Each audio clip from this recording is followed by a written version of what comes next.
بسم الله الرحمن الرحيم.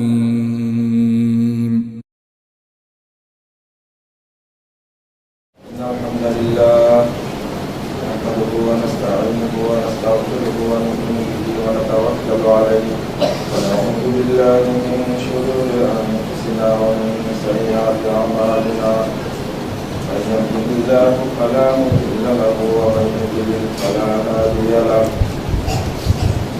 وأشهد أن لا إله إلا الله وحده لا شريك له وأشهد أن محمدا عبده ورسوله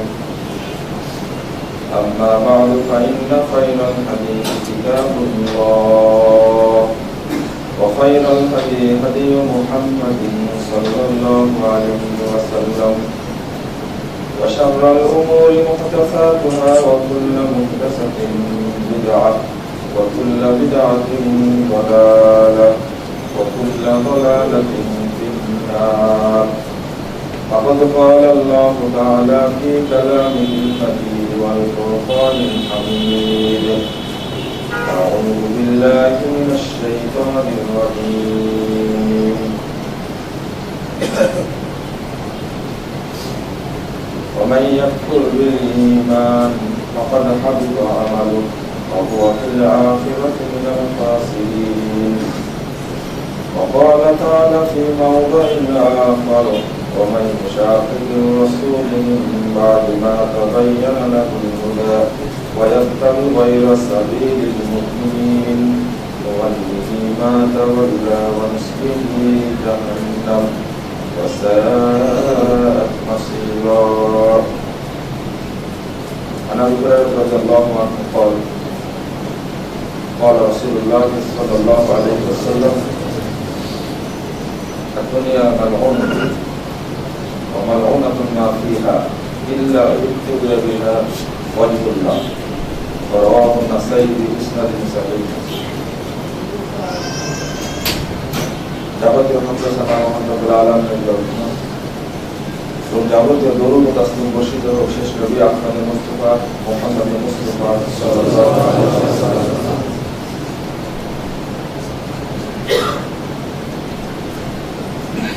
ইসলামের মধ্যে ফেরকাবন্দি দাওয়াত এবং এর প্রতিকার এ বিষয়ে আপনাদের সামনে কয়েকটি কথা তুলে ধরব ইনশাআল্লাহ। ওয়া তাওফীকি ইল্লা বিল্লাহ আলাইহি তাওয়াক্কালতু ওয়া ইলাইহি উনীব।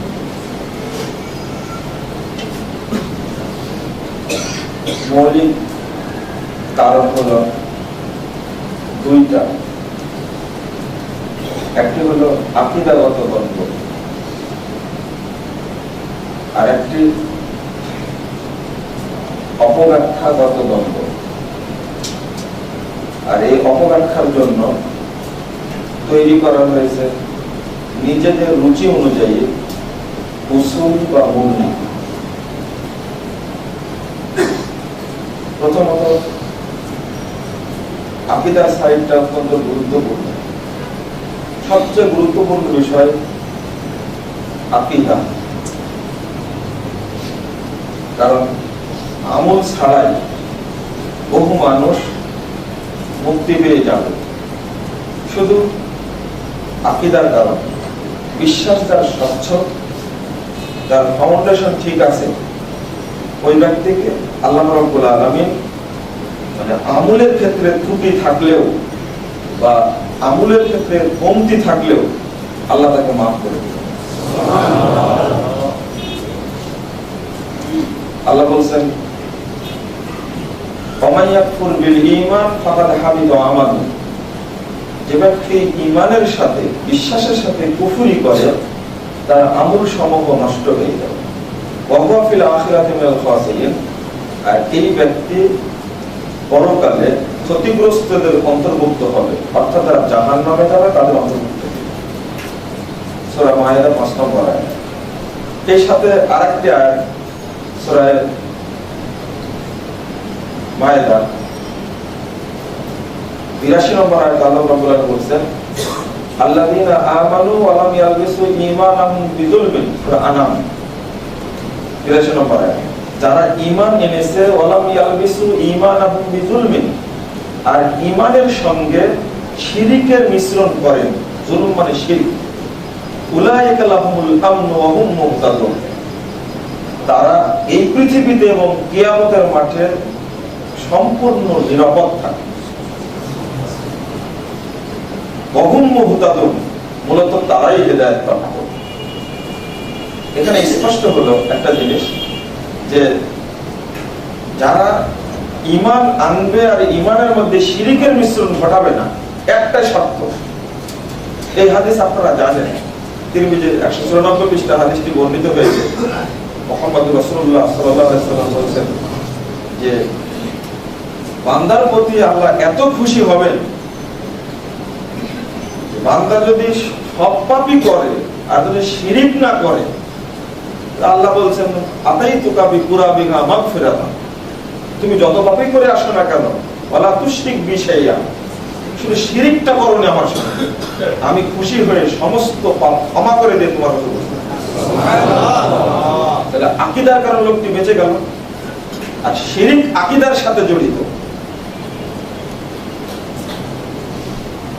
গঙ্গাতে স্নানে যায়, গয়াতে যায়, কাশীতে যায়, হিন্দুরা তাদের একটা মহৎ লক্ষ্য থাকে, গোসল করলে সব পাপ মাফ হয়ে যাবে, বিশ্বাসের কারণে যায়, এতে কোনো সন্দেহ নেই।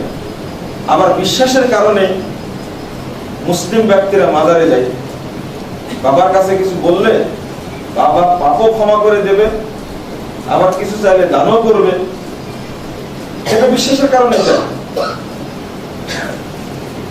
অথচ শিরক সেটা, আর শিরক করলে আল্লাহ রাব্বুল আলামিন ক্ষমা করবেন না।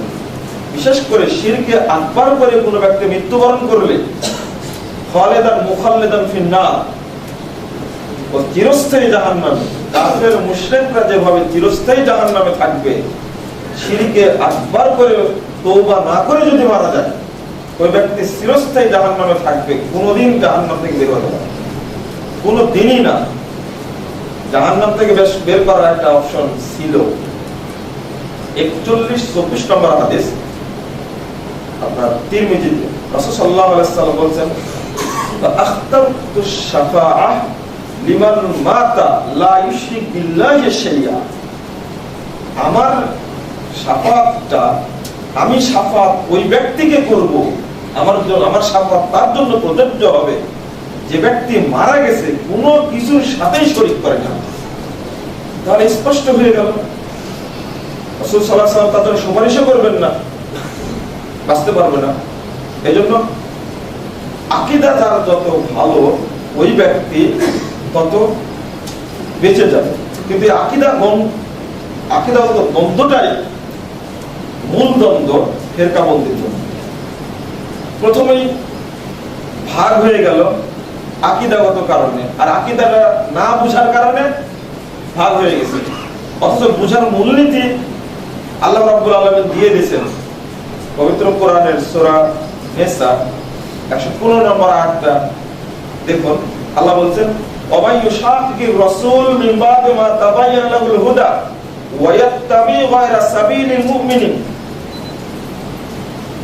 যে ব্যক্তি যার কাছে হেদায়েত প্রকাশিত হওয়ার পরেও আল্লাহর রাসূলের বিরুদ্ধাচরণ করবে, রাসূল সাল্লাল্লাহু আলাইহি ওয়াসাল্লামকে মানবে না, তারপরে শর্ত আবার বলছেন ওয়ায়াত্তাবি গায়রা সাবিলিল মুমিনিন, অর্থাৎ মুমিনদের রাস্তার অনুসরণ করবে না, মানে অন্য রাস্তা অনুসরণ করবে।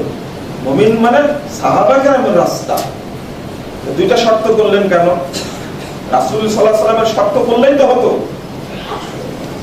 আর একটা শর্ত কেন করলেন? ওয়ায়াত্তাবি গায়রা সাবিলিল মুমিনিন, সাহাবা কেরামের রাস্তার উল্টা দিকে যে চলবে, নুআল্লিহি মা তাওয়াল্লা ওয়া নুসলিহি জাহান্নাম, সে যেদিকে চলতে চায় আমি তাকে চলাই ওইদিকে ফিরিয়ে দিব, ওয়া নুসলিহি জাহান্নাম, অতঃপর আমি তাকে সজোরে জাহান্নামে নিক্ষেপ করব।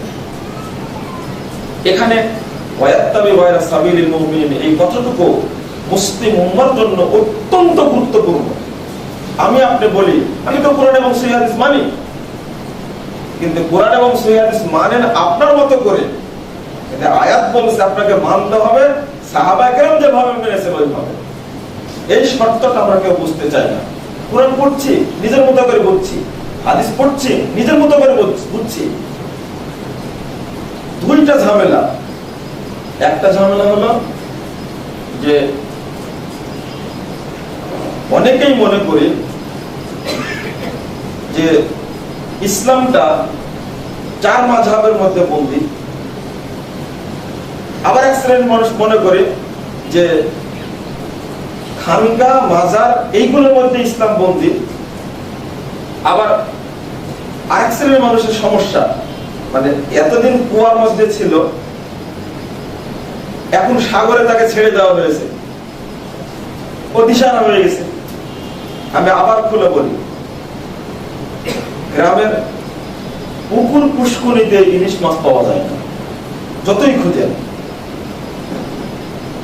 4 মাযহাবের মধ্যে ইসলাম খুঁজে জীবনেও পাওয়া যায়। অনুরূপভাবে কোন কলোনিতে গিয়ে চৌহদ্দির মধ্যে সে পীর সাহেব বলেন আর মাজার বলেন আর খানকা বলেন, সেগুলোতে ইসলাম পাওয়া যায় না। আপনার খুঁজতে হবে সাগরে পাওয়া যায়। চাঁদপুর নোয়াখালীর মানুষকে সেখানে যতই আপনি না যান, যাই বলেন না কেন, ইলিশ মাছ ওদিকে পাওয়া যায়। অনুরূপ ভাবে আরেকটি সমস্যা, কই মাছ ছিল পুকুরে, ওকে ছেড়ে দেন সাগরের মধ্যে, দেখবেন ও সাগর পেয়ে বিভ্রান্ত হয়ে যাবে। এবং এটা হয়েছে, হচ্ছে, এটা ও দিশাহারা হয়ে গেছে। কারণ সাগর পেয়ে মনে করলাম যে ওই যে রংপুরের ভাষায় বলে যে মুই কি হনুরে, একবার সেম ঘটনা না, এটা হতেই পারে না। আপনার নির্দিষ্ট একটা পথ আছে, নিচে চলা শুরু করেছে। আর যারা সাগরে অবস্থান করে যে কই মাছ, তার তো কোনো সমস্যা নাই, ওদের সাগরের অবস্থাটা বুঝে। আর ওকে আপনি কুয়ার মধ্যে দেন, ছোট পুকুরে দেন, ওকে ও নিজের পথ নিজে খুঁজে নিবে, ও বুঝতে পারবে যে আমি কোথায় আসছি। যারা সহিহ আকীদা পোষণ করার জন্য 4 দেওয়াল থেকে বেরিয়ে আসছেন, একটা কলোনি থেকে বেরিয়ে এসেছেন, তার বিশাল উন্মুক্ত ময়দান পেয়ে কোরআন এবং হাদিসকে নিজের মতো করে ব্যাখ্যা করা শুরু করে। আর বিভ্রান্তির কারণ হয়েছে এটাই। বুঝতে হবে কার আলোকে, ওয়াত্তাবি গায়রা সাবিলিল মুমিনিন। সাহাবায়ে কেরাম যেভাবে কোরআন হাদিস বুঝেছেন ওইভাবে বুঝতে হবে, নাহলে খারিজিরা তো ভালো ছিল। আলী রাদিয়াল্লাহু আনহুকে ফতোয়া দিলেন কোরআনের আয়াত দ্বারা, এখান থেকে শুরু অপব্যাখ্যা, আকীদাগত ব্যাখ্যা এখান থেকে শুরু। তারা বুঝলো কি, ইনিল হুকমু ইল্লা লিল্লাহ, আল্লাহ ছাড়া কোনো হুকুম নেই। আশ্চর্য, আলী এবং মুয়াবিয়া দুইজন মিলে এত জঘন্য একটা কাজ করলো। আলী রাদিয়াল্লাহু আনহুর পক্ষে আবু মুসা আশআরী দুইজন মধ্যে দ্বন্দ্বের নিরসনের জন্য তৃতীয় পক্ষ মানা হলো। আর আমর ইবনে আস রাদিয়াল্লাহু আনহু তিনি মুয়াবিয়া রাদিয়াল্লাহু আনহুর পক্ষ থেকে তৃতীয় পক্ষ। এই দুইজন মিলে যেটা ফয়সালা দেবে সেটাই হবে ফয়সালা। এখন খারিজিরা বলল যে এটা তো হতেই পারে না, কোরআন বিরোধী, এটা ইনিল হুকমু ইল্লা লিল্লাহ, আল্লাহ ছাড়া কোনো হুকুম নাই, কোরআন আয়াত নাযিল হওয়া বন্ধ হয়ে গেছে, আল্লাহ রাসূল মারা গেছেন, আর এদের ফয়সালা মানবো মানে হতেই পারে না। অতএব তারা বেরিয়ে গেল, পাশাপাশি যেহেতু কোরআনের হুকুম লঙ্ঘন করেছে, তারা উভয় কি হয়ে গেছে, কাফের হয়ে গেছে। সরাসরি বলে দিল। সম্পূর্ণ বুঝেন ত্রুটি। আলী রাদিয়াল্লাহু আনহু যখন শুনলেন যে আমাকে কাফের বলে তারা বেরিয়ে গেল, সহিহ মুসলিমের 2359 নম্বর হাদিসটা খুলে আলী রাদিয়াল্লাহু আনহু দুঃখ করে বললেন যে আমাকে কাফের বলে দেয়া গেল। কালিমাতু হাক্কিন উরিদা বিহা বাতিল। তারা কথাটা ঠিকই বলেছে, কোরআন আয়াত কি ঠিক না? অবশ্যই ঠিক, কিন্তু অর্থ নেওয়া হয়েছে কি বাতিল, উরিদা বিহা বাতিল। তার অর্থ নিয়েছে বাতিল, মানে নিজের মতো করে আয়াতটা বোঝার চেষ্টা করেছে। তার পরের হাদিসটাতে আলী রাদিয়াল্লাহু আনহু দুঃখ করে বলছিলেন ইয়াকুলুনা বি আলসিনাতিহিম ওয়ালা ইয়াসুজু মিনহুম। তাদের মুখের ভাষাটা তাদের কাছ থেকে তারা বলছে, কিন্তু তাদের পক্ষ থেকে এটা গ্রহণ করা যাবে না, কারণ এটা তারা অপব্যাখ্যা করেছে। এখন বুঝের যে ত্রুটি ছিল তার বাস্তবতা, আকীদা পোষণ করেছে ওই আয়াত দ্বারা, ইনিল হুকমু ইল্লা লিল্লাহ, আল্লাহ ছাড়া কোনো হুকুম নেই। ইবনে আব্বাস রাদিয়াল্লাহু আনহু ছিলেন অত্যন্ত বিচক্ষণ সাহাবী, কোরআনের জ্ঞান তার মধ্যে ভর্তি ছিল, যদিও বয়সে ছোট ছিলেন। তিনি পাঠালেন আলী রাদিয়াল্লাহু আনহু এই জায়গায় আরেকটা দুঃখ করে কথা বলেছিলেন, এটা মুসান্নিফ আব্দুর রাজ্জাক 18456 নম্বর হাদিসে আসছে কথাটুকু। তিনি বলছেন তারা আমাকে কাফের বলে দিল, অথচ একজন মুসলিম শাসক ভালো হতে পারে খারাপও হতে পারে, কিন্তু তাকে তো কাফের বলে আখ্যায়িত করা যাবে না, তারা আমাকে কাফের বলে দিল। তুমি যাও একটু তাদেরকে বুঝাও। ইবনে আব্বাস রাদিয়াল্লাহু আনহু দুইটা জিনিস বুঝা দেওয়াতে তার কোনো জবাব দিল না। সূরা মায়েদা 95 আয়াতটা পেশ করে বলছে, তোমরা কি এর অর্থ জানো? 20,000 মানুষ এক জায়গায়। একটা দুম্বা মারা গেলে কেউ যদি মেরে ফেলে দুম্বা, আর ওই সমপরিমাণ দুম্বা ওই ব্যক্তিকে দিল কিনা, এই জন্য তৃতীয় পক্ষ নির্ধারণ কথা আল্লাহ রাব্বুল আলামিন বলে দিয়েছেন। একটা দুম্বা মারা গেলে, আমি একটা দুম্বা মেরে ফেলেছি, আপনার দুম্বা, আমাকে তো দেয়ার দিতে হবে, সম্পূর্ণ দিতে হবে।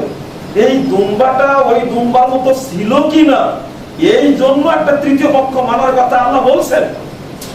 দুই পক্ষের যুদ্ধে হাজার হাজার মুসলিম ব্যক্তিরা মারা যাচ্ছে, এই জন্য কি তৃতীয় পক্ষ মারা যায় না? তৃতীয় পক্ষ কে মানবে? এটা তো তোমরা কেউ আজটা বুঝেছো? সহিহ বুখারীর প্রসিদ্ধ হাদিস, মুআয বিন সাদ বিন মুআয রাদিয়াল্লাহু আনহুকে যখন বললেন বনু কুরদের যুদ্ধের সময় যে তোমরা এই দলিলটা পেশ করলেন, তারা যে তৃতীয় পক্ষ মেনেছিলেন রাসূল সাল্লাল্লাহু আলাইহি ওয়াসাল্লামের উপস্থিতিতে, যখন তারা স্বীকার করলো হ্যাঁ সাদ বিন মুআয যারা ফয়সালা দিবেন আমরা সেই ফয়সালা গ্রহণ করব, রাসূলের উপস্থিতিতে আলা হুকম সাআদ। তিনি অসুস্থ মানুষ, তাকে গাধার উপরে করে নিয়ে আসা হলো, আর রাসূল সাল্লাল্লাহু আলাইহি ওয়াসাল্লাম তাদেরকে বললেন কুমু ইলা সাইয়্যিদিকুম ফানজিলুহু, মুস্তাদে আপনাদের মধ্যে আছে, তাও তোমার নেতার দিকে এগিয়ে যাও, তাকে গাধা থেকে নেমে আসো।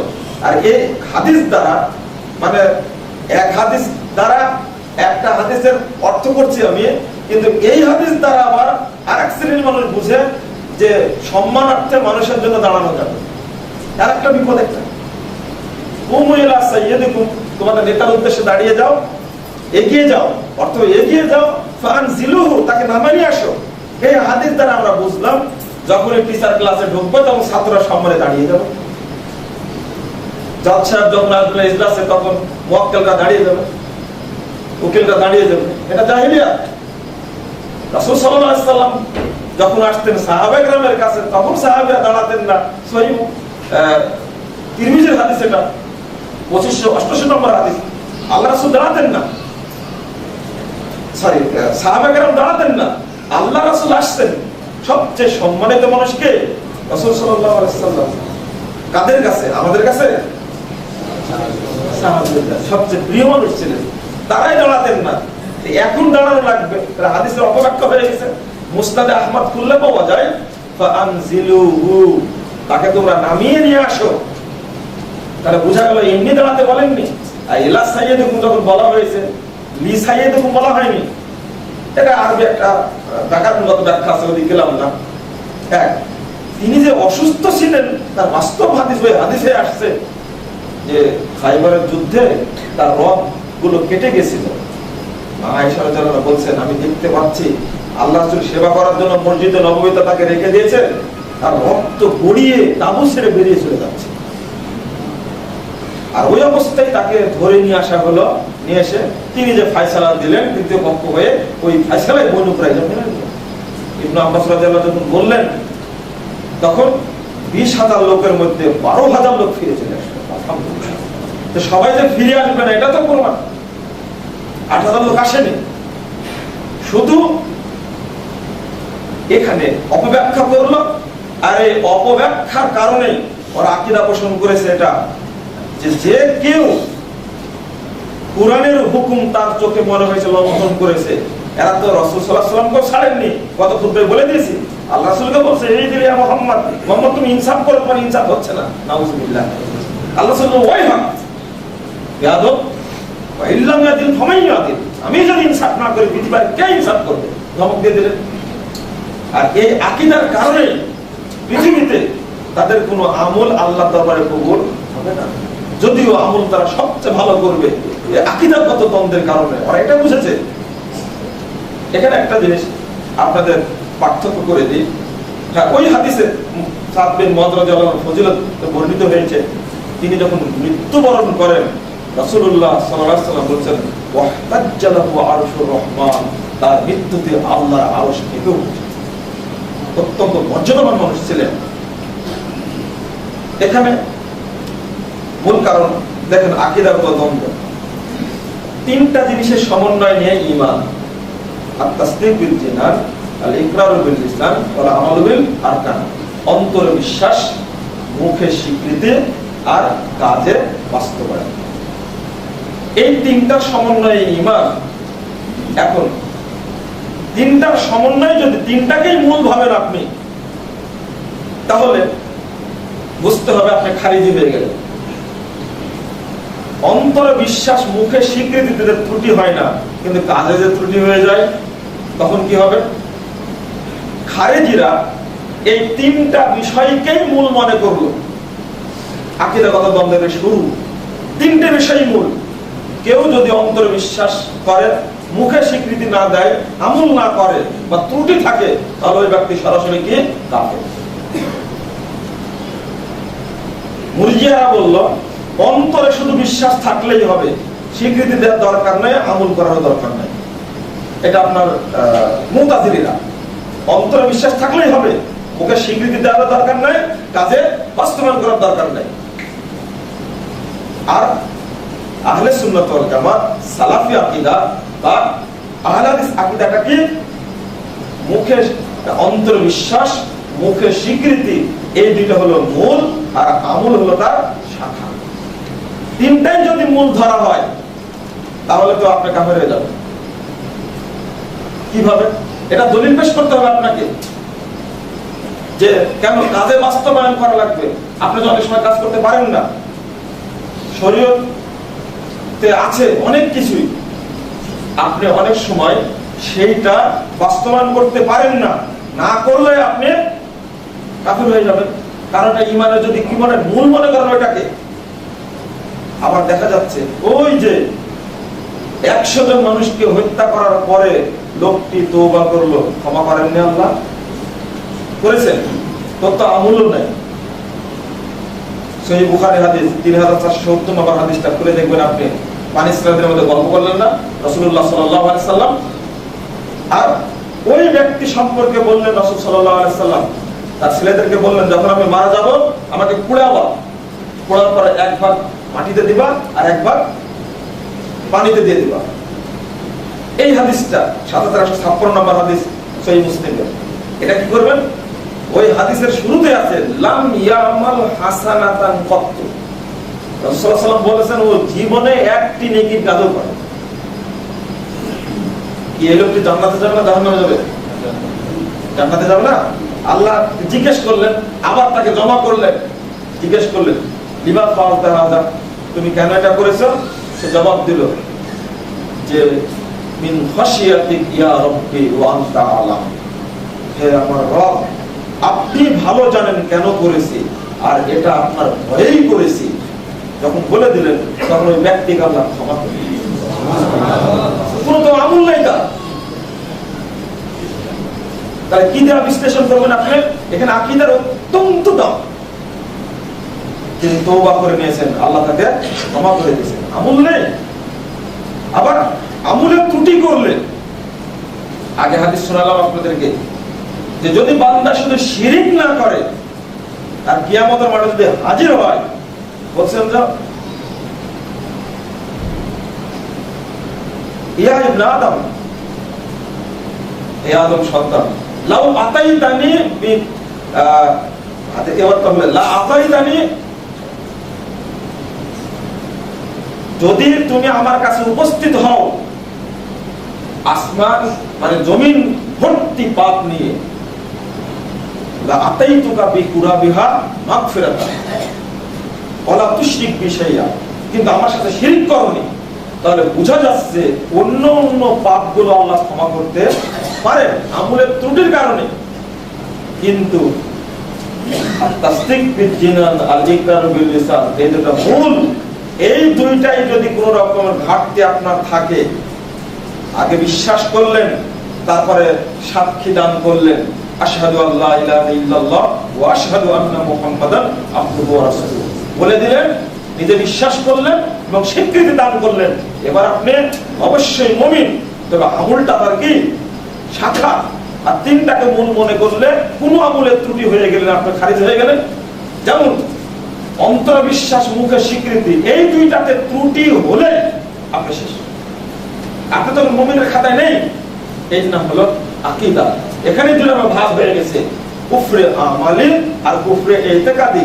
কোন ব্যক্তি যদি সালাতকে ইতিকাদান বিশ্বাসগতভাবে অস্বীকার করে, তাহলে ওই ব্যক্তি একেবারে ইসলাম থেকে খারিজ ও কাফের, এতে কোনো সন্দেহ নেই। কারণ আকীদাগতভাবে অস্বীকার করে। কোন ব্যক্তি যদি আকীদাগতভাবে আল্লাহকে না মানে, রাসূলকে না মানে, বিশ্বাস না করে, ও কাফের, এতে কোনো সন্দেহ নেই। কিন্তু যদি বিশ্বাস করে, আমলে কুফরি করে, এই ব্যক্তিকে আপনি মুসলিম থেকে বের করে দিতে পারবেন না। কারণ আমল হলো শাখা, আর এই মূল দুইটা, অন্তর বিশ্বাস, মুখে স্বীকৃতি হলো মূল। কিন্তু খারিজরা করে ফেললো কি, তিনটাকেই মূল বলে বের করে দিল। আমাকে ডিবি অফিসে প্রশ্ন করেছিল যে তাহলে আপনারা কি মনে করেন? আমরা মনে করি না, এটাই কোরআন সুন্নাহর আকীদা। আকীদাটা হলো যে কোন ব্যক্তির মাথা ব্যথা হলে ওষুধ খাওয়া মাথাটা ভালো করতে হবে, আর খারেজিদের আকীদা ছিল ওকে মাথা কেটে ফেলে দিতে হবে। এই পার্থক্য। আমরা তো তাই বলি, পার্থক্য নাই তো। তাহলে আমাকে কেন আপনারা নিয়ে আসলেন? এরপরে রেফারেন্স দিলাম যে আমার শুধু বক্তব্য না, বই খুলে দেখেন, ভ্রান্তির বেড়া জেলে একামতের দিন, বইটা তারা পড়লেন। পড়ার পরে আলহামদুলিল্লাহ আমার ব্যাপারে পরিষ্কার তারা ধারণা পেয়ে গেল। আলহামদুলিল্লাহ, আল্লাহ ভালো জানেন। ওই বছরের এপ্রিলে বইটা বেরিয়ে গেছে আর সবার হাতে চলেও গেছে। আমার যে কি আকীদা তা বইয়ের মধ্যে উল্লেখ করা আছে। দুঃখের বিষয় হলো এই যে এই আকীদাটা যদি বুঝতাম সাহাবা কেরামের আকীদার আলোকে, তাহলে কোনো দ্বন্দ্বই থাকতো না। নিজের মতো করে কোরআন এবং সুন্নাহ বুঝতে গেছি, যার কারণে আমরা বিভ্রান্ত হয়ে গেছি। প্রত্যেকের পক্ষে কোরআনেরই দলিল আছে, প্রত্যেকের পক্ষে কি আছে? কোরআনেরই দলিল আছে। আর এই আকীদা বিভ্রান্তির কারণে যুগ যুগ ধরে মুসলিম উম্মার ক্ষতি হয়েছে। ক্ষতি মানে কেমন ক্ষতি? কয়েকটা হত্যাকাণ্ড ঘটেছে, বিশেষ করে আলী রাদিয়াল্লাহু আনহুর সময় থেকে নিয়ে যে দ্বন্দ্ব, সর্বশেষ 101 হিজরিতে এসে ওমর বিন আব্দুল আজিজ রাহিমাহুল্লাহ তিনি ইসলামী খেলাফতের দায়িত্বে এসে আরেকটি মানে ধাক্কা দিলেন, তাকে দ্বিতীয় ওমর বলা হয়। কিন্তু এরপরে কি ছিল? উমাইয়া খেলাফত ধ্বংস হলো শুধু আকীদাগত দ্বন্দ্বের কারণে, আব্বাসীয় খেলাফত ধ্বংস হলো আকীদাগত দ্বন্দ্বের কারণে, ফাতেমীয় খেলাফত ধ্বংস হলো আকীদাগত দ্বন্দ্বের কারণে, উসমানীয় খেলাফত ধ্বংস হলো আকীদাগত দ্বন্দ্বের কারণে। 1258 খ্রিস্টাব্দে বাগদাদে যে হত্যাকাণ্ড ঘটলো, 13, 14, 15, এই 3 দিনে বাগদাদের বুকে 40 লক্ষ মানুষকে হত্যা করা হলো। বিশাল জেলার বাগদাদ, জ্ঞানের শহর, সেখানে মুসলিম বিশ্বের সবচেয়ে জ্ঞান ভান্ডার ছিল বাগদাদে। সে বাগদাদের মাটিতে হামলা হতে হতে মাটিটা তামা হয়ে গেছে। আজকে আপনারা বুঝছেন ইরাকের অবস্থাটা কি। নারাগিস নদীতে কিতাবগুলো ফেলে দেওয়া হলো, স্রোত বন্ধ হয়ে গেল। ইতিহাস জানি বটে, কিন্তু কি কারণে যে ঘটলো তা জানি না। একটা কথা চিরজীবন মনে রাখতে হবে, ইহুদি খ্রিস্টানদের চেয়ে শিয়ারা মুসলমানদের সবচেয়ে বড় শত্রু। এটা আজীবন মনে রাখতে হবে। শিয়াদের সাথে কোনো আপোষ নেই। আজকে ইয়ামান দখল করে নিয়েছে, যদিও সৌদি আরব তাকে সহযোগিতা করছে। ইরাক দখল করেছিল কুয়েত, তখন আপনারা সবাই ছিলেন ইরাকের পক্ষে, সাদ্দামের পক্ষে। নামও বাচ্চাটা সাদ্দাম, কিন্তু ওটা ছিল ভুল। কুয়েত হলো সুন্নি সালাফি আকীদাপন্থী মুসলিম রাষ্ট্র একটি। আর ইরাকটা ছিল না, যদিও না জানার কারণে আমরা লাফাই। অনুরূপভাবে ইয়ামান এবং সিরিয়া, এই দুইটা এমন একটা মানুষ মক্কা মদিনাতে ঠাঁই পাবে না। মুহাম্মদ রাসূলুল্লাহ সাল্লাল্লাহু আলাইহি ওয়াসাল্লাম বলেছেন, তখন তোমরা ইয়ামান যাবা এবং সিরিয়াতে যাবা। একাধিক সিরিয়া আর ইয়ামেনের ফজিলত এতই বেশি হাদিসে বর্ণিত হয়েছে তার শেষ নেই। কিন্তু আজকে মিডিয়ার কারণে মানুষ উল্টা বুঝছে। উল্টা বুঝছে মানে কি? খবরই তো একমাত্র voice of America, BBC, CNN. আর এই খবরগুলো আর মিডিয়া যাকে উঠাতে চায় তাকে উঠাতে পারে, আর তাকে নামাতে চায় তাকে নামাতে পারে। এজন্য হারামাইনের প্রতি মহব্বত, মক্কা মদিনার উপরে মহব্বতের চেয়ে আপনার বেশি মহব্বত হলো শিয়াদের প্রতি। আব্দুর রহমান হুজাইফি আজও বেঁচে আছেন, মদিনার ইমাম, মদিনা ইউনিভার্সিটির টিচার। যখন খমিনি গেছেন, তিনি রাসূল সাল্লাল্লাহু আলাইহি ওয়াসাল্লামের কবর দেখালেন, এটা আল্লাহর নবীর কবর। আর এটা তিনি তখন রাসূলকে সালাম করলেন। তখন বললেন, এটা আবু বকর, এটা ওমরের কবর। তখন সালাম দিলেন না। বেশিদিন আগের কথা না, আব্দুর রহমান হুজাইফি বেঁচে আছেন, বললেন যে সালাম দেন। আব্দুল্লাহ ইবনে ওমর রাদিয়াল্লাহু আনহু যখন আসতেন তখন দুইজনকে সালাম দিতেন। তাহলে আপনার এমনি তো হাদিসে আসছে সালাম দেওয়ার কথা, আসসালামু আলাইকুম আহলা দিয়ার মিনাল মুমিনিন মুসলিমিন। শুধু আল্লাহর নবীকে লক্ষ্য করে সালামটা দিয়েছেন। যখন বলেছেন এটা আবু বকর ওমরের কবর, তাদেরকে সালাম দিলেন না। কারণ শিয়ারা আবু বকর, ওমর এবং উসমানকে খলিফা মানে না। এটা কি সহিহ আকীদা না কুফরি আকীদা? কুফরি আকীদা। এবার কি বলে জবাব দিবেন আপনি? আব্দুর রহমান হুজাইফি হাফিজাহুল্লাহ, তাকে হেফাজত দান করুক, তিনি ওনাকে বসায় রেখে জুমার খুতবায় দীর্ঘ 1.5 ঘন্টা সেদিন খুতবা দিয়েছেন শিয়াদের বিরুদ্ধে, এবং মুসলিম থেকে খারেজ করে দিলেন। পরবর্তীতে তাকে দীর্ঘ 1 বছর গোপন স্থানে রেখে বাচ্চা আব্দুল্লাহ নিজে আবার গিয়ে খুতবা দেওয়ার ব্যবস্থা করেছেন। কারণ শিয়ারা বলেছিল আব্দুর রহমান হুজাইফির মাথা কেটে দিব আমরা। তারা মুসলিমদের খারিজ করে দিয়েছে। বাগদাদে হত্যাকাণ্ডের ঘটনার পিছনে বলছিল শিয়ারা। অনুরূপ ভাবে নারী ফার্টিলাইজ পয়লা এপ্রিলের যে ঘটনা, স্পেনের 7 লক্ষ নারী পুরুষকে মসজিদে বন্দী রেখে হত্যা করা হলো, এটা ছিল শিয়াদের ষড়যন্ত্রের কারণে। আলী রাদিয়াল্লাহু আনহুকে হত্যা করা হলো শিয়াদের মানে মুনাফিকি করার কারণে। আলী রাদিয়াল্লাহু দল থেকে বেরিয়ে তার নিরপেক্ষ থাকলো, যার কারণে আলী রাদিয়াল্লাহু আনহু খারিজরা বেরিয়ে গেল স্পষ্ট। আর শিয়ারা বুঝতেই পারেনি যে তারা এইভাবে মুনাফিক করবে, তারা বেরিয়ে গেল। অবশেষে আলী রাদিয়াল্লাহু আনহু এই মুনাফিকের কারণে তাদের দুইটা দলকে শাস্তি দিয়েছিলেন। একটা হলো খারেজি আর একটা হলো শিয়া। মুনাফিক করেছিলেন তারা। এই মুনাফিকিটা আজও আছে, কিয়ামত পর্যন্ত থাকবে। সৌদি আরবের সাথে এদের দ্বন্দ্ব বেশি।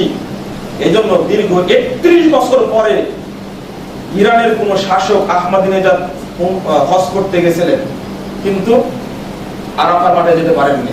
এর আগের কোন খুতবায় আমি বলেছিলাম, জ্যামের কারণে, সময়ের কারণে যেতে পারেননি। তাহলে শিয়া এবং সুন্নি চরম দ্বন্দ্ব।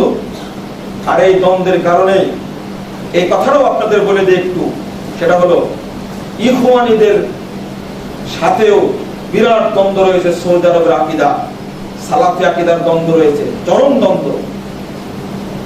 তার কারণে আজকে বৈধ শাসক বলে শিয়াদের বিরুদ্ধে, হাইসে শিয়াদের বিরুদ্ধে বিমান হামলা চালাচ্ছে সৌদি আরব, কিন্তু মুরসিকে বৈধ শাসক ছিল না। গণতান্ত্রিক ভাবে নির্বাচিত শাসক মুরসি, কিন্তু সৌদি আরব তার বিরুদ্ধে কথা বললো না কেন? এখানে রয়েছে আকীদাগত দ্বন্দ্ব। মিস্টার গান্ধী বলেছিলেন, রাজনীতি যদি শিখতে চাও তো উমরের কাছে শিখো, তবে সময় লাগবে 3000 বছর। আবারও যদি মুসলমানদেরকে রাজনীতি শিখতে হয়, তাহলে শিখতে হবে সালাফিদের কাছেই। আপনি লাফাবেন তা হবে না। মূল আকীদাগত দ্বন্দ্বের কারণে বাগদাদের খেলাফত ধ্বংস হয়েছে। আপনি আবার শিয়াদের পক্ষে স্লোগান দিচ্ছেন, এটা আমি পছন্দ করি না, এটা আমাকে বলতেই হবে। আজকে নয়, বহুদিন থেকে ইসলামের পুরো ইতিহাস জুড়ে রয়েছে শিয়াদের বিরুদ্ধে। শিয়ারা মুসলিম নয়, সাপোর্ট করেনি। আমি ইরান থেকে, তুরস্ক থেকে আদর্শ ধার করে তাকে আমি উৎসাহিত করতে পারি না। শিয়া শাসন ব্যবস্থাকে পছন্দ করি না। আজকে যদি শিয়ারা ইয়ামান দখল করে দেয়, কালকে হারামাইনের উপরে আক্রমণ করবে, তখন আপনি মুসলিম অবস্থা দিয়ে কি করবেন? এমনিতেই সমস্যা সৌদি আরবে। দীর্ঘ 1 বছর আগে পর্যন্ত শিয়ারা আসতো, শিয়ারা আজও সালাত আদায় করে না মসজিদে নববীতে, আজও সালাত আদায় করে না। ওরা কবরে সালাম দিয়ে বেরিয়ে আসে, ওদের বিশ্বাস যে মসজিদে নববীতে সালাত হবে না, এখানে আবু বকর ওমরের কবর আছে, তাই আজও বিশ্বাস। আপনি প্রমাণ নেন। তারা হজ করতে, উমরা করতে, তারা সারাদিন ঘুরবে, সালাম দিয়ে বেরিয়ে আসবে, সালাতের সময় সালাত পড়বে না। ওরা আজও তাদের আকীদা। ওই আকীদার সাথে আমার চিরদিনের জীবনের দ্বন্দ্ব। আমি কোনোদিন মানতে পারি না এই আকীদাকে, আমি বিশ্বাসই করি না। 1258 খ্রিস্টাব্দে ঘটনা ঘটলো, এমনকি 1924 সালের ঘটনা, উসমানীয় খেলাফত ধ্বংস হয়ে গেল ফিলিস্তিনে। কাদের আদাতে আসছিল? কোথায় ঘটেছে 1187 খ্রিস্টাব্দের ঘটনা, আর কোথায় 1917 সালে 1187 খ্রিস্টাব্দে ক্রুসেড যুদ্ধ ঘোষণা করেছিল খ্রিস্টান ইহুদিরা। কারণ সেই দিন তারা পরাজিত হয়েছিল হিট্টিনের ময়দানে সালাউদ্দিন আইয়ুবীর কাছে। আর ওই প্রতিশোধ নিল 1917 সালে মুসলিম নামের শিয়া মুনাফিকদের আক্রমণের কারণে। আজকে ফিলিস্তিনটা আমরা হারিয়ে দিলাম। অথচ 1902 সালে আব্দুল হামিদ খলিফা যখন ছিলেন, তখন তাকে বলা হয়েছিল ইহুদিদের জন্য একটু জায়গা দাও, কারণ এখান থেকে ইহুদিরা শুরু হয়েছিল। মুসা আলাইহিস সালাম সেখানকার মানুষ ছিলেন, তিনি বলে দিয়েছিলেন যতদিন উসমানীয় খেলাফত থাকবে, তারা কোনোদিন যেন আশা না করে ফিলিস্তিনে আবার তারা আসবে, তাদেরকে বের করে দেওয়া হয়েছে, ঢুকতে পারবে না। কিন্তু 1917 সালে এসে ঢুকে গেল তারা। আর কত বড় নির্লজ্জ! সালাউদ্দিন আইয়ুবীর কবরের উপরে বাম পা রেখে বলছে, we have come back Salauddin, Salauddin আবার ফিরে এসেছে আমরা। আর ফরাসি জেনারেল গুরিয়ার বলল যে টুডে ইনস দ্য ক্রুসেড, আজকেই ক্রুসেড শেষ হয়ে গেল। শুরু হয়েছিল 1887 সালে, সরি 1187 খ্রিস্টাব্দে শুরু হয়েছিল, শেষ হলো 1917 সালে। এদের পরিকল্পনা থাকে দীর্ঘ পরিকল্পনা। গত 1 বছর আগে 500 বছর পূর্তি উপলক্ষে, কিছুদিন আগে 500 বছর পূর্তি উপলক্ষে তারা একটা সম্মেলন করে টার্গেট নিয়েছে, আগামী 50 বছরে মধ্যপ্রাচ্যের যত মুসলিম রাষ্ট্র আছে সবগুলোতে আমাদের দখলে রাখতে হবে। একজন বিদেশি লেখক লিখেছেন একটি কথা, যে পুরো ইহুদিরা সংখ্যায় কম হলেও পুরো বিশ্ব তারাই শাসন করছে। এমন ভাবে দেশ মুসলিম, কিন্তু শাসন করছে হিন্দুরা, শাসন করছে শিয়ারা, শাসন করছে অন্যরা। বিভিন্ন মুসলিম কান্ট্রিতে ঘটনা ঘটছে অনুরূপ ভাবে। এই যে রক্তপাত গুলো ঘটেছে, হালাকুখা ডেকেন লোকে শিয়া মন্ত্রী আব্দুল্লাহ প্রলোভন দিয়ে ইরাকে নিয়ে চলে আসলো, একবার ইরাককে শেষ করে দিল। আজকে বললাম আকীদাগত দ্বন্দ্বের একটু কথা আপনাদের বলতে চাই, যে আকীদার ব্যাপারে আপনারা সচেতন থাকুন। এ ব্যাপারে আরেকটু সচেতনতা অবলম্বন করছি। খোমেনির আদর্শ এটা কি? এটা ঘাড়ে চলে গেল কোথায়? সিরিয়ায় চলে গেল। যাওয়ার কারণে সৌদি আরবের সাথে, সিরিয়া বলছি, মিশরে চলে গেল। সৌদি আরবের সাথে মিশর দ্বন্দ্ব হয়ে গেল। আর ওই একই আকীদা ইসলামী রাজনীতির নামে উপমহাদেশ চালু হয়ে গেল। এখন জনগণকে বোঝানো গেল, আলেমদেরকে তো বোঝানো গেল না। পাকিস্তানে এবং ইন্ডিয়াতে এটা যে শিয়া আকীদা, রাজনৈতিক আকীদা চালু হলো সেকুলারিজমের বিরুদ্ধে। মানে কিছু ফতোয়া আছে, যেমন ঈমান বাড়েও না কমেও না, ঈমান স্থির থাকে, এই একটা ফতোয়া মুতাজিলীদের ফতোয়া। আরেকটা ফতোয়া কিছুক্ষণ আগে বললাম, ঈমানের 3টা শাখা, 3টাই মূল, এই একটা ফতোয়া। খ্রিস্টানরা একটা ফতোয়া দিল, এটা হলো ধর্মনিরপেক্ষবাদের ফতোয়া। Religion should not be allowed to come into politics, it is merely matter between man and God. ধর্ম কখনো রাজনীতিতে ঢোকার অধিকার রাখে না, এটা মানুষ আর আল্লাহর মাঝে নমনম করার জিনিস। এটা ঈশ্বর আর মানুষের মধ্যে মসজিদের আর মন্দিরের যোগ প্রেম, এটা তাদের ফতোয়া হয়ে গেল। এই ফতোয়ার বিরুদ্ধে ফতোয়া দিতে গিয়ে নিজেরাই হয়ে গেলাম শিয়াপন্থী সুন্নি। শিয়াপন্থী সুন্নি মানে শিয়া মতবাদটা সুন্নির ঘাড়ের উপরে চড়ে আমাদের মধ্যে চলে আসলো। এখন হয়েছেটা কি, জনগণকে যেহেতু বোঝাতে পেরেছি, আলেমদের তো বোঝাতে পারিনি, মুজাফফর বিন মুহসিনকে তো বোঝানো যাবে না, এটা পাকিস্তানের সালাউদ্দিন ইউসুফকে বোঝানো যাবে না, ইন্ডিয়ার জাকির নায়েককে বোঝানো যাবে না। তখন করণীয় কি? বড় বড় আলেম মতিউর রহমান মাদানীকে তো বোঝানো যাবে না। মতিউর রহমান মাদানী ফোন দিয়ে বলছেন যে আমরা আজকে অন্তত 30 জন আলেম এক জায়গায় হয়েছি কুয়েতে। হাশেম মাদানী ফোন দিয়ে আমাকে বলছেন, আখতারুল রহমান মাদানী ফোন দিয়ে বলছেন ভয়ের কোনো কারণ নেই, যেটা হয় আল্লাহর পক্ষ থেকে হয়, তবে অবশ্যই আকীদার ব্যাপারে সচেতন থাকতে হবে, জনগণকে বোঝানোর চেষ্টা করতে হবে। আমি দোয়া চেয়েছি, আমি হলাম অত্যন্ত ছোট মানুষ, আপনারা আমার জন্য দোয়া করবেন যেন বিপদেও যেন ধৈর্য ধারণ করতে পারি, আল্লাহ যেন তৌফিক দান করেন। আলহামদুলিল্লাহ। বললেন যে পাকিস্তানে আপনার জন্য দোয়া হয়েছে, কুয়েতে দোয়া হয়েছে, সৌদি আরবে দোয়া হয়েছে, সবাই জানতে পেরেছে, বিপদগ্রস্ত হলে আল্লাহ দোয়ার ব্যবস্থা করে দেন, দোয়া করেছেন, আলহামদুলিল্লাহ। তবে মানুষকে তো আকীদা বোঝাতে হবে। এবার কি হলো, আকীদাতান সালাফি, আমালান সালাফি প্রকাশ্যে, কিন্তু ভিতরে হলো শিয়া আকীদা। আমি যখন কথা বলছি তখন মনে হচ্ছে সালাফি, আমি যখন আমল করছি তখন দেখে মনে হচ্ছে আমি একজন সালাফি, কিন্তু ভিতরে হলো চরম আহলে হাদিস বিদ্বেষী, চরম সালাফ বিদ্বেষী। এই বাংলাদেশে সবচেয়ে তারা সমালোচনা করি কার? সৌদি আরবের সমালোচনা করি। কেন? সৌদি আরব আপনার কি করলো? একবার যা দেখে আসেন, একটাই দ্বন্দ্ব। আকীদাগত দ্বন্দ্বের কারণে এটা আল্লাহর অশেষ রহমত। সৌদি আরবে আরব ভূখণ্ড একটি রাষ্ট্র, যে রাষ্ট্রগুলোতে পীর পূজা, কবর পূজা, খানকা পূজা, গাছ পূজা, পুকুর পূজা, মাছ পূজা, কচ্ছপ পূজা হয় না, শিরক সেখান থেকে মুক্ত করেছে আল্লাহ রব্বুল আলামিন। যতই বিরোধিতা করেন না কেন, আল্লাহর পক্ষ থেকে রহমত নাযিল হবে। অন্য পাপগুলোকে আল্লাহ ক্ষমা করেন, কিন্তু শিরককে কি ক্ষমা করেন? তারা শিরকের তাওহীদের ব্যাপারে কড়া। মুহাম্মদ বিন আব্দুল ওয়াহাব রাহিমাহুল্লাহ 1113 খ্রিস্টাব্দে 13 হিজরিতে তিনি একবারে সৌদি আরব, মধ্যপ্রাচ্যের সমস্ত দেশগুলো থেকে পীর পূজা, কবর ভেঙে চুরমার করে দিয়েছিলেন। মিশরটা বাকি ছিল। বড় একজন আলেমকে জেলখানায় জিজ্ঞেস করেছিলাম, বলুন তো দ্বন্দ্বগুলো হয় না কেন সৌদি আরবে? জঙ্গিরা ওখানে ঢুকতে পারে না, কুয়েতে ঢুকতে পারে না, দুবাইয়ে ঢুকতে পারে না, মালয়েশিয়া ঢুকতে পারে না, ইন্দোনেশিয়া ঢুকতে পারে না, ইয়েমেনের কথা বলেছিলাম, বাহরাইনে ঢুকতে পারে না।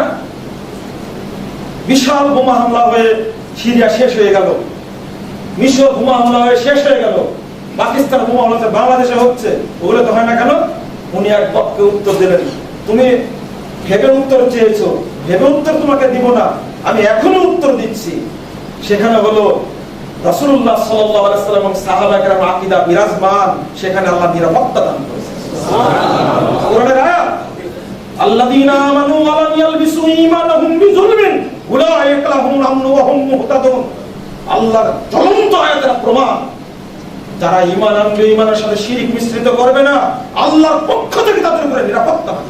সুবহানাল্লাহ। ইয়ামানে মুসলিম ব্যক্তিরা আছে, সেখানে অধিকাংশ হলো সালাফি, অধিকাংশ হলো সহিহ আকীদার মানুষ। বেশি দিন সময় লাগেনি, যখনই শিয়া বিদ্রোহীরা তাদের আক্রমণ করেছে, তখন সঙ্গে সঙ্গে আল্লাহর পক্ষ থেকে যারা সহিহ আকীদার মানুষ আরব জোট হয়ে তাদের উদ্ধার করার জন্য আল্লাহ ব্যবস্থা করে দিয়েছে। ওই সিরিয়ার জন্য করেনি, মিশরের জন্য করেনি। কারণটা কি? নিরাপত্তা তো আল্লাহর পক্ষ থেকে নাযিল হবে। যে দেশে মাজার পূজা চলে, কবর পূজা চলে, ওই দেশে কখনো আল্লাহর পক্ষ থেকে রহমত নাযিল হতে পারে না। তুমি দোয়া করো আল্লাহ যেন ব্যবস্থা করে, কারণ আহলে হাদিসরা শিরিক কন্ত বেদাত করে না, আর যারা শিরিক বেদাত করে তাদের আর্তনাদ, তাদের কান্না আল্লাহ পর্যন্ত পৌঁছে না।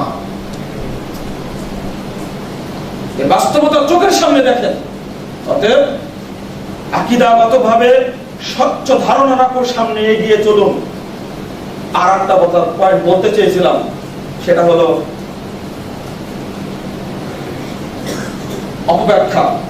অপব্যাখ্যা করবো না, সময় নেই। উপমহাদেশে আসুন, সবাই তো ছিল হিন্দু আর মাজার পূজারী, কবর পূজারী। ইখতিয়ারউদ্দিন মোহাম্মদ বিন বখতিয়ার খিলজি এসে তিনি ছিলেন একজন শিয়া মানুষ, নো মুসলিম, আর তার হাত ধরে যা আসছে তাই মানুষ শিখেছে। ইসলাম ঢুকলো চট্টগ্রাম হয়ে,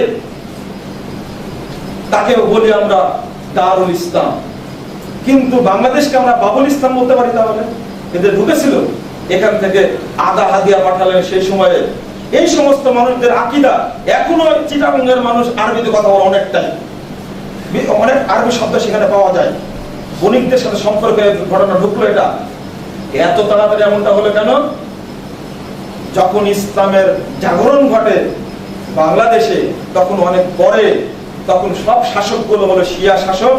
ইরাকের শাসক ছিল শিয়া, কুফায় ছিল শিয়া, ইরানে ছিল শিয়া, অধিকাংশ আকীদাগত ত্রুটি ছিল, আর তাদের মাধ্যমে উলটপালট হয়ে যায় ইসলাম দেশে। যদিও 75 হিজরি পর্যন্ত আকীদা ঠিক ছিল, উল্টা হয়ে গেল। 375 হিজরি পর্যন্ত ঠিকই ছিল, কিন্তু ব্রিটিশ বিরোধী আন্দোলনের সময় আল্লাহ রহমত নাজিল করেননি, নাজিল করেছেন। 1757 সালের 23 জুন স্বাধীনতা নিয়ে নিল তারা। ব্যবসা করার নামে এসে পুরো উপমহাদেশটা গ্রাস করে নিল, যত সম্পদ সব নিয়ে চলে গেল। কিন্তু আল্লাহ কি রহমত, বের করে দিলেন শাহ ওলিউল্লাহ পরিবার থেকে শাহ ইসমাইল শহীদকে, তারই নিকটতম একজন ব্যক্তি সাইয়েদ আহমদ বেরলভীকে। তাদেরই মাধ্যমে এমন একটা জোট গঠন করলেন। ওই যে গতদিন বলেছি, এক শ্রেণীর মানুষ এই ইহুদি খ্রিস্টান বেনিয়ার বিরুদ্ধে ফতোয়া দিল, তাদের পক্ষে ফতোয়া দিল যে এই দেশে ইংরেজদের বিরুদ্ধে যুদ্ধ করা হারাম।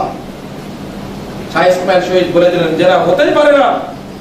যদি আল্লাহ যেখানে নারীদের ইজ্জত লুণ্ঠন করছে, মুসলিম দেশের মুসলমানদের অত্যাচার হচ্ছে, দেশের সম্পদ লুণ্ঠিত হচ্ছে, যদি লাল কেল্লা দেখার কোনোদিন সুযোগ হয়, আপনারা মতি মসজিদে যাবেন, আর যেখানে মুসলিম শাসকরা বসে শাসন কার্য পরিচালনা করছেন, তার সাইড দিয়ে যে সমস্ত মুক্তার টাইলস দেওয়া ছিল, সেই জায়গাগুলো দেখবেন এখনো দাগ আছে। সবগুলো তারা লুণ্ঠন করে নিয়ে চলে গেছে। ইরাক আক্রমণ করে যেমন ইরাক থেকে সবকিছু নিয়ে চলে গেছে চুরি করে, আফগানিস্তান আক্রমণ করে যেমন সবকিছু নিয়ে লুণ্ঠন করে চলে গেছে। কেন এটা জানি না আমরা? উপমহাদেশের যত সম্পদ ছিল সবগুলো লুণ্ঠন করে নিয়ে চলে গেছে। এটা জানার পরেও কিন্তু কেউ তো এগিয়ে আসে না। আল্লাহর পক্ষ থেকে রহমত নাজিল হলো। শাহ ইসমাইল শহীদ বুঝিয়ে দিলেন, প্রথম হাত দিলেন শিরিকে। যারা শিরিক করবে তারা আমার কাছ থেকে চলে যাও, বিরোধী হলে আল্লাহর পক্ষ থেকে ব্যবস্থা হবে। তিনি বললেন শিরিক কিভাবে চালু আছে, শিরিকের বিরুদ্ধে তো বললেন। তাকবিয়াতুল ঈমান প্রথম বই লিখলেন, প্রথম আকীদা সংস্কার করবেন তাই বই লিখলেন, প্রথম বই তাকবিয়াতুল ঈমান। এরপরে বই লিখলেন তানবীরুল আইনাইন ফি ইসবাতি রাফিল ইয়াদাইন, অর্থাৎ উপমহাদেশের বুকে রাফুল ইয়াদাইন অর্থাৎ সালাতে রাফুল ইয়াদাইন যারা করে তারাই হলো সাচ্চা প্রকৃত মুসলিম। এটা বের করার জন্য তিনি এই বই রচনা করলেন। পরিষ্কার করে দিলেন, বলে দিলেন দেখো তোমাদের মধ্যে শিরক চালু আছে, শিরক ছাড়ো। কি কি ভাবে শিরক? শিরক 5 ভাবে চালু আছে। তিনি প্রথম বলে দিলেন আশিরকু ফিল ইলম, আশিরকু ফিল ইবাদা, আশিরকু ফিল আদা, আশিরকু ফিল মুহাব্বা, আশিরকু ফিল মুআমালা। এই 5 প্রকার শিরক, জ্ঞানগত শিরক, ভালোবাসায় শিরক, ইবাদতের শিরক, মুআমালায় শিরক। সুতরাং তোমরা এই শিরকগুলো বর্জন করো। আর শিরক না বর্জন করা পর্যন্ত আল্লাহর পক্ষ থেকে রহমত হবে না, হবে না। এই জন্য এটা ধরেছিলেন। অতএব আজকে আপনাদের প্রতি একান্ত অনুরোধ, আপনারা শিরক বর্জন করুন এবং আকীদাগত ত্রুটিটা সংশোধন করে সামনে এগিয়ে চলুন। আল্লাহ যেন আমাদের উপর রহমত নাজিল করেন।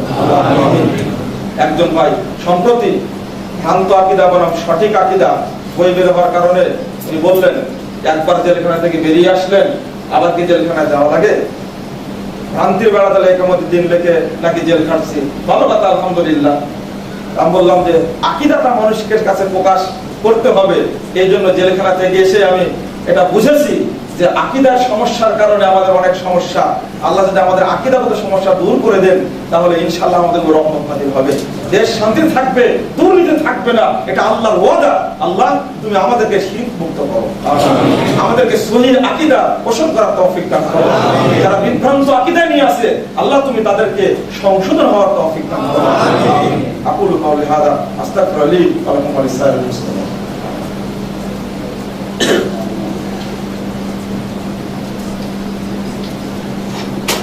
الحمدلله وحده والصلاة والسلام على من لا نبي بعده اللهم صل على محمد وعلى آل محمد كما صليت على إبراهيم وعلى آل إبراهيم إنك حميد مجيد اللهم بارك على محمد وعلى آل محمد كما باركت على إبراهيم وعلى آل إبراهيم إنك حميد مجيد ربنا آتنا في الدنيا حسنة وفي الآخرة حسنة وقنا عذاب النار ربنا اغفر لنا ذنوبنا وكفر عنا سيئاتنا وتوفنا مع الأبرار। আমি একটা জিনিস বুঝাতে চেয়েছিলাম, সময় হলো না, আগামী কখনো তাহলে বুঝা দেবো ইনশাআল্লাহ, ভুলে গেছি মাঝখান থেকে। ربنا اغفر لنا ذنوبنا وكفر عنا سيئاتنا وتوفنا مع الأبرار رب اغفر وارحم وأنت خير الراحمين اللهم أعز الإسلام والمسلمين اللهم أعز الإسلام والمسلمين اللهم أعز الإسلام والمسلمين اللهم انصر من نصر دين محمد صلى الله عليه وسلم واجعلنا منهم واخذل من قتل دين محمد صلى الله عليه وسلم ولا تجعلنا منهم ربنا اغفر لنا ذنوبنا وكفر عنا سيئاتنا وتوفنا مع الأبرار ربنا آتنا في الدنيا حسنة وفي الآخرة حسنة وقنا عذاب النار ربنا تقبل منا إنك أنت السميع العليم وتب علينا إنك أنت التواب الرحيم وصلى الله على